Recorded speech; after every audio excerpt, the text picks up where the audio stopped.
The last thing I'd like to talk about on this series of videos is actually two big risk factors for severe COVID-19 disease, and that is obesity and actually alcohol consumption. The reason I want to focus on these is because we're getting a lot of information out of the UK about how much increase in alcohol consumption they're having there and some of the effects it's having on disease there, as well as some of the data in the United States with obesity. Patients that I'm seeing that are quote unquote young and healthy that are having severe COVID-19 disease are actually people that are overweight or have some other obesity related disease like heart disease, diabetes,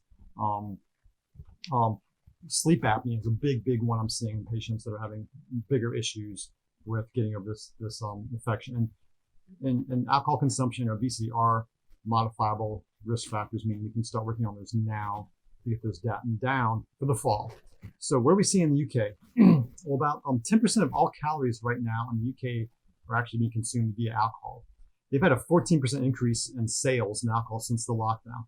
Now, for those of you who've been in the UK, pubs are really popular, drinking beer is really popular. So a 14% increase in an already elevated consumption of alcohol is quite significant. We've had a lot of increase in alcohol consumption here. I've not seen national data.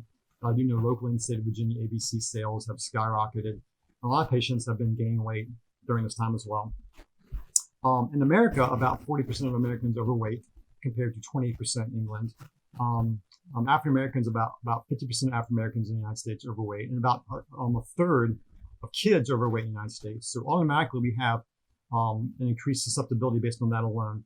Adding on the alcohol increases our risks. We're seeing the calories and sugar spikes from alcohol being associated with increased inflammation as well as weight. Alcohol actually depletes our glutathione levels. So if you've heard me talking about taking NAC to help prevent this, well, NAC helps your body make glutathione. That's how it works. Alcohol consumption depletes glutathione. So there's probably an association with alcohol and depletion of some of your body's antioxidants and increased susceptibility to this disease. There's been a French study looking at 7-fold increased risk for mechanical ventilation on those with a BMI over 35. So if your BMI is over 35, you have a much, 7-fold increased risk for actually needing to have a ventilator if you get this. If your BMI is 30 to 34, you're 1.8 times more likely to be admitted to the critical care unit.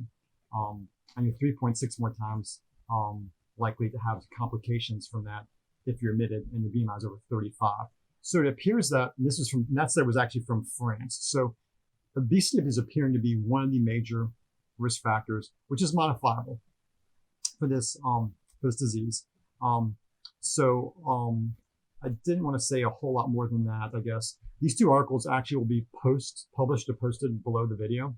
I will continue to put out information about modifiable risk factors, things we can actually change, because appearing in addition to vitamin D status, nutrition status, there are things like we already know about diabetes, but obesity appears to be a driving inflammatory factor, not the diabetes itself per se, but the combination of obesity and diabetes, obesity and heart disease, obesity and sleep apnea. Even some of the younger kids who've been getting severe disease, obesity and trisomy 21 or Down syndrome, obesity and other psychological issues appears to be a big risk factor. If you want some help on trying to lose weight, we do have a lot of resources on our website. We have multiple food guide resources. One of the ones that a lot of people will start with when they're trying to lose weight is actually the elimination diet, which you can feel free to download that resource.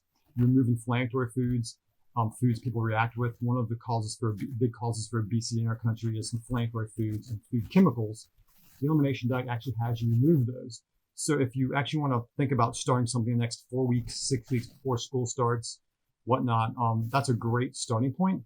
The guide's there for free download. It gives you a 7-day meal planning guide. It also gives you a sheet you can take to the grocery store to pick food out. Gives you some meals.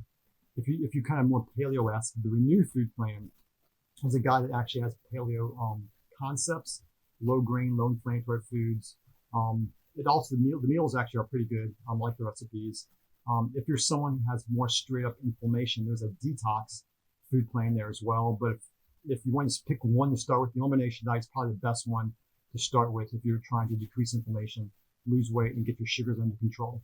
Obviously, you should work with a healthcare provider or professional to work through this, individualize it for yourself. If you want more information about this as well as more resources on our website, I have a podcast actually on diet, lifestyle, and we are continuing to roll out new podcasts. Hopefully, we'll be putting out one or two in the next week.